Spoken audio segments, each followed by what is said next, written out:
నుంచి వచ్చారు? మీ పేరేం పేరు? నా పేరు గీతారత్నం. నేను రాయలసీమ నుండి వచ్చిన. రాయలసీమలో ఏ ప్రాంతం నుంచి వచ్చారు? మదనపల్లి. మదనపల్లి నుంచి వచ్చారు.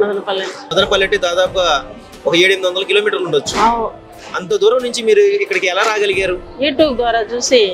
యూట్యూబ్ లో ఏం చూసారమ్మా అమ్మగారి? మమ్మీ పరలోకము నరకలోకము ఆ దర్శనాలు ఆమె ఎట్ట చూసింది.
ఇది నిజమేనా, ఇంత అద్భుతాలు జరుగుతున్నాయా, ఒకసారి వెళ్ళాలా అని ఒకసారే కాదు ఎప్పుడు చూసేదాన్ని. యూట్యూబ్ వల్ల మమ్మీదే వస్తుంది, అది యూట్యూబ్ అది మొత్తం అయిపోయేంత వరకు చూసేదాన్ని.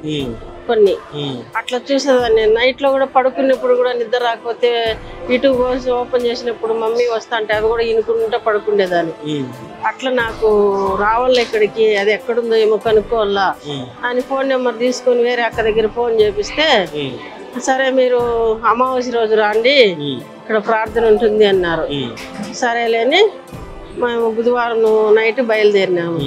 బుధవారం నైట్ బయలుదేరి నేను బేస్తారం ఉదయం 8 గంటలకు ఇక్కడికి వచ్చాము.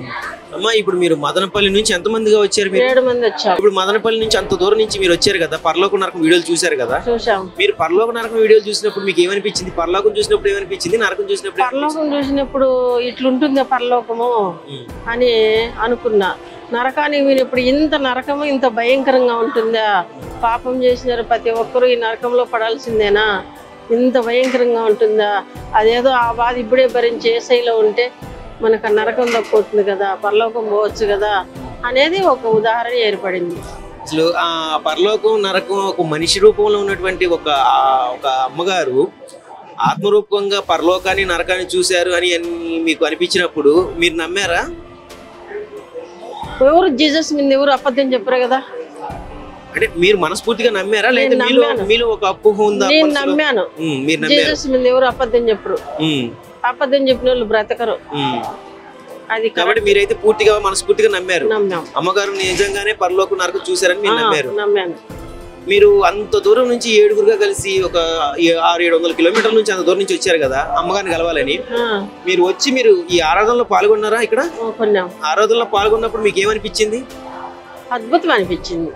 అంటే ఆరాధనలో పాల్గొన్నప్పుడు మీకు ఎలాంటి అనుభూతి కలిగింది? అనుభూతి కలిగిందంటే ఆ ఆరాధన హృదయపూర్వకంగా దేవునికి అర్పిస్తున్నాం కదా. ఇప్పుడు దేవుడు ప్రతి ఒక్కరితోనూ మాట్లాడుతున్నాడు కదా, ఆ ఆత్మ అందరి మీదకి దిగుతా ఉంది కదా, వాళ్ళు నేను కూడా ఒక్కదాని కదా, నా మీదకి కూడా వస్తాడు కదా. మరి మీకు ఆ యొక్క అగ్ని అభిషేకాన్ని మీరు పొందుకోగలిగారు ఆరాధనలో? ఒక చల్లటి వాతావరణం నా మీదకి వచ్చినట్టుగా నాకు అనిపించింది. కానీ భాషల్లో మాట్లాడేది నేను ఎక్కడ చూడలేదు. మీరు అమ్మగారిని కలవాలని దూరం నుంచి వచ్చారు, అమ్మగారిని కలిసారు? అసలు కలిసిన తర్వాత మాట్లాడారా? నా సాక్షి వినింది, నేను చెప్పిన సాక్షి వినింది. అందుకే ఇప్పుడు ప్రేయర్ చేయించుకుని పోతే మీరు పక్కన ఉండండి, వచ్చిండే వాళ్ళు మీతో నేను మాట్లాడాలా అని.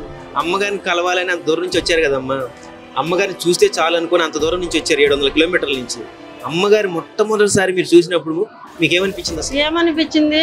ఆ ముఖంలో తేజస్సు, ఆమె ఏడుస్తుండే, ఆమె హృదయం దేవుని దగ్గర కుమ్మరించడము, అవన్నీ ఒక దైవజనురాలు ఎట్లా ఎదిగింది, దేవుడు ఏమైనా ఎట్లా ఆశీర్వదించినాడు, ఎట్లా ఎన్నుకున్నాడు. అమ్మగారితో మీరు మాట్లాడారా? ఇప్పుడు మాట్లాడాను. ఏమనిపించింది మాట్లాడిన తర్వాత? బాగా పలకరించినారు. ఇప్పుడు పలకరింపు కాక ఇప్పుడు పలకరించేది ఇంకా బాగుంటుంది అమ్మా. ఇప్పుడు పలకరించినది కాక ఇప్పుడు మమ్మల్ని ప్రత్యేకంగా పలకరిస్తుంది, అది ఇంకా బాగుంటది. ఇంక మీకు బాగా నచ్చింది ఈ యొక్క వాతావరణం చూసారు కదా, ఈ యొక్క యెహోవా మినిస్ట్రీస్ మందిరంలో ఈ యొక్క విశ్వాసులు వీళ్ళందరూ రావడం చూసారు. ఈ యొక్క మినిస్ట్రీస్ ని చూసిన తర్వాత ఈ యొక్క మందిరంలో మీరు ఆరాధన పాల్గొన్నాక వాక్యం విన్నాక వాక్యం ఏ విధంగా అనిపించింది మీకు? వాక్యం కూడా బాగుంది. ఆమెతో మాట్లాడుతున్నాడు దేవుడు, ఆమెతో మాట్లాడుకుంటే ఆమె అంత శక్తిగా ఉండలేదు అనేది నాకు డౌట్ క్లియర్ అయింది. అంటే అమ్మగారు మీతో ప్రేమగా మాట్లాడారా? ఏమనిపించింది అమ్మగారితో అట్లా మాట్లాడినప్పుడు చూడు, ఒక దైవజనురాలు నన్ను బాగా మాట్లాడుతుంది కదా అని ఒక ప్రేమ నాలో ఆ హృదయాన్ని తాకుతుంది. ఆ ప్రేమ అనేది ఈ యొక్క యెహోవా మినిస్ట్రీస్ గురించి, మీరు పాల్గొన్న ఆరాధన గురించి, ఇక్కడ ఉండే పరిచర్య గురించి మీరు ఒక 2 మాటలు చెప్పాలంటే మీరేం చెప్తారు? ఏం చెప్తా, దేవుడు ఇంత అద్భుత కార్యాలు చేసిన బట్టి దేవునికి కృతజ్ఞతలు చెప్తా. ఆమె అద్భుతం పొందుకునింది కాబట్టి ఆమెకు వందనాలు చెప్తా. ఇక్కడ పరిచర్య చేసే వాళ్ళకి అందరికీ వందనాలు చెప్తా. ఇప్పుడు పరలోకం అసలు మనుషులు వెళ్ళరు, నరకం మనుషులు వెళ్ళరు. పరలోకం అనేది లేదు అనే వాళ్ళు చాలా మంది ఉన్నారు, నరకం అనేది లేదు అనే వాళ్ళు చాలా మంది ఉన్నారు. నిజానికి మీరు ఒక మనస్ఫూర్తిగా మీరు నమ్మి పరలోకం నరకం అమ్మగారు చూశారనగానే మీకు మనసులో ఏమనిపించింది? అసలు నాకేమనిపించింది, ఒకసారి ఇది నిజమా, నరకానికి ఏమో పరలోకానికి పోయి ఉంటుందా, నరకానికి పోయి ఉంటుందా, ఇదంతా ఒక ఇది చేసింటారు కదా అనుకున్నా. అంటే సాధారణంగా మనుషులు ఏమనుకుంటారంటే చనిపోయిన తర్వాత పరలోకం పోతాము, నరకం పోతాము, అసలు ఎక్కడ పోతాం అనేది ఎవరో తెలియదు. అమ్మగారు ఈ వీడియోస్ పరలోకం నరకం వీడియోస్ యూట్యూబ్ లో పెట్టిన తర్వాత, అమ్మగారు స్వయంగా చూసి వచ్చినటువంటి ఆ వీడియోస్ ని యూట్యూబ్ లో పెట్టిన తర్వాత, అవి మీకు చూసిన తర్వాత మీకేమనిపించింది? అసలు నాకేమనిపించింది అంటే, ఒకవేళ ఆత్మ దేవుడు తీసుకొని పోయినాడే. ముందు కూడా మీకు నమ్మకం లేదు కదా, నమ్మలేదు కదా ఫస్ట్? మీరు ఫస్ట్ 2, 3, 4 వీడియోలు చూసినాను కదా, అప్పుడు నమ్మలేదు. తర్వాత చూసిన తర్వాత ఒకవేళ ఆత్మను తీసుకొని పోయింటాడు దేవుడు, చాలా మందిని తీసుకోపోయినాడు కదా, అట్లా తీసుకొని పోయి చూపించినాడేమో ఆమె ఆత్మకు. ఆమె వచ్చి ఇక్కడ అది పంచుకుంటాంది అని అట్లా. మీరు అంత ప్రయాసపడిన దూరం వచ్చారు కదా, ఈ యొక్క మినిస్ట్రీస్ గానీ, ఈ యొక్క వాతావరణం గానీ, ఇక్కడ ఉన్నటువంటి ఆరాధన గానీ, ఇదంతా చూస్తే మీకు అసలు ఏమనిపించింది? ఏమనిపించింది, మంచి ప్లేస్ కి వచ్చినాను నేను. నా జీవితంలో ఒక ప్లేస్ చూసినాను, నేను ఇంతవరకు ఇక్కడ చూడలేదు. ఈ రోజు ఆ యూట్యూబ్ ద్వారా నన్ను దేవుడు ఇక్కడ పంపించినాడేమో ఇది చూసేదానికి, ఈ వాతావరణం చూసేదానికి, ఇక్కడ చూసే అద్భుతాలు చూసేదానికి అని. అంతే.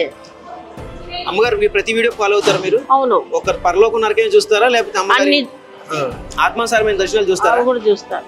ఆత్మసారమైన దర్శనాలు చూసినప్పుడు కళ దర్శనాలు గానీ, ముఖముఖి దర్శనాలు గానీ అమ్మగారు చెప్తా ఉంటారు కదా, మీకు ఏమనిపించింది? కళలు కూడా దర్శనాలు లాగా చెప్పడం ఏంటి బాబు అని చెప్పి అనిపించలేదా? అట్లంతా అనుకోను.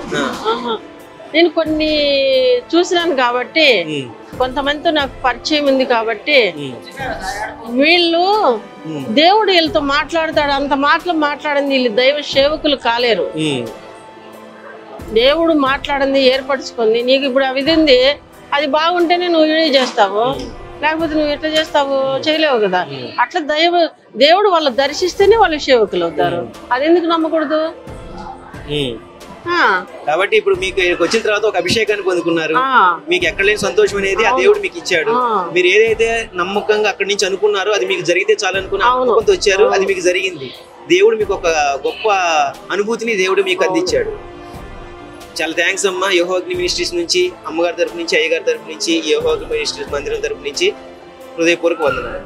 Praise lord.